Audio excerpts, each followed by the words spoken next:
Bu, punten Bu. Naros situs Lebet Ya sebelah ke mana Bu? sini ya jalannya lurus ke sana langsung. Oh, Ya. berarti bukan ini jalan Ini kemana? bukan, ini mah nggak ada jalan ke sini mah cuma ada rumah masyarakat di sini mah. Oh, ya berarti ke sini Ya, Bu ya. iya. Kira-kira berapa jauh lagi Bu? Kira-kira setengah jam lah. Setengah jam Iya, perjalanan iya, jalan kaki. Aduh, jalan jauh juga kaki. Ibu. Ya, hatur nuhun Bu. Iya, makasih ya. Sama-sama.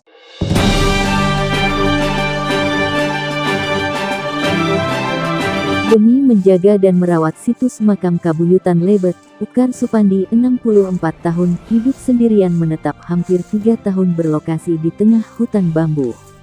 Pria asal Cibitung, Kecamatan Ciater, Kabupaten Subang itu menetap di sebuah saung berukuran sekitar 4 kali 4 meter persegi wilayah Dusun Ciburuan, Desa Jingkang, Kecamatan Tanjung Medar, Kabupaten Sumedang. Konon makam Kabuyutan Lebet disebut sebagai Prabu Susuk Tunggal yang merupakan paman dari Prabu Siliwangi. Selain makam tersebut juga terdapat 12 petilasan ditandai dengan batu yang dibatas pagar bambu. Menelusuri jalan setapak, lokasi situs berjarak lebih dari 1 km ke pemukiman penduduk Dusun Ciburuan. Ukar mengisahkan awal kedatangannya ke tempat itu tanpa membawa barang peralatan untuk kebutuhan sehari-hari. Namun dia rutin mengadakan pertemuan dengan para pengunjung situs pada setiap malam Kamis.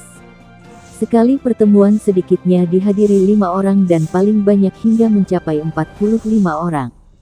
Para pengunjung tadi berdatangan dari berbagai daerah baik masih seputaran Sumedang maupun luar kabupaten. Dari para pengunjung itulah secara berangsur-angsur, Ukar mulai memiliki barang peralatan untuk kebutuhan sehari-hari.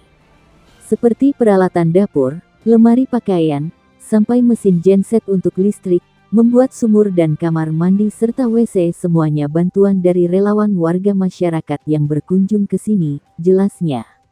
Ada pula satu jenis barang berharga yang sudah pernah 2 kali diberi para pengunjung, namun tidak mau dimilikinya. Barang berharga itu adalah handphone. Ada yang ngasih handphone, tapi gak mau saya pakai. Saya kasih lagi ke orang lain. Karena saya ingin khusyuk tinggal di tengah hutan tanpa alat komunikasi handphone, beber Ukar yang keseharian juga tabib mengobati orang sakit. Dia selalu memberikan pelajaran kepada para pengunjung agar turut membenahi situs budaya dan membenahi diri sendiri. Mengingatkan ke semuanya agar tidak meminta-minta ke karuhun atau makam, melainkan meminta dan yakin hanya kepada Allah.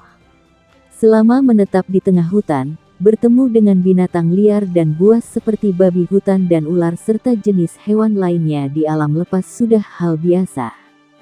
Ukar juga mengaku terkadang harus pulang ke kampungnya di Subang, bila mana ada keperluan penting demi keluarganya. Namun segera kembali lagi dari Subang setelah urusannya selesai. Dari situs makam Kabuyutan Lebet, Tribudi Satria melaporkan.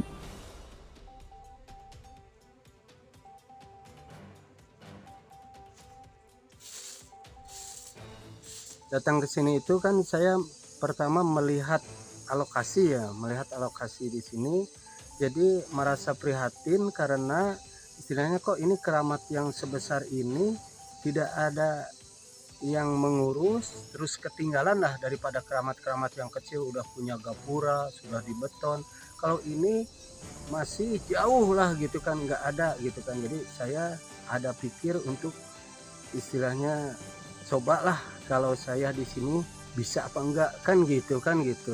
Terus saya merencanakan awal gitu kan gitu. Jadi di sini karena nggak ada sarana penunjang, contoh misalkan saung, sumur gitu kan, jamban gitu kan gitu. Jadi pertama saya itu memikirkan seperti itu gitu kan gitu. Alhamdulillah sekarang sudah bisa berjalan, ada saung, sumur ada, air sudah bisa mengalir kan gitu. Jadi sekarang istilahnya yang namanya untuk sarana penunjang istilahnya, tapi saya belum ada sampai hampir saya mendekati waktu di sini saya selama 3 tahun belum ada istilahnya uluran tangan baik dari pemerintah gitu kan, baik adanya dari organisasi apapun belum ada kan gitu. Ini hanya datang daripada individu para relawan yang datang ke sini. Di sini sampai terjadi adanya piring, gelas segala macam itu hasil dari para relawan yang datang. Kalau ini masalah makam memang sekarang udah 2 tahun kan COVID. Kadang-kadang anggaran dari pemerintah masuk ke BLT, masuk bantuan lainnya. Jadi pada tahun ini juga, tahun 2022, tidak bisa menganggarkan untuk pembangunan fisik. Jadi untuk penanganan makam sampai sekarang tidak bisa dianggarkan, belum bisa dianggarkan. Kalau ke depan mungkin sudah COVID tidak ada, mungkin bisa untuk penanganan makam atau membenahi pariwisata.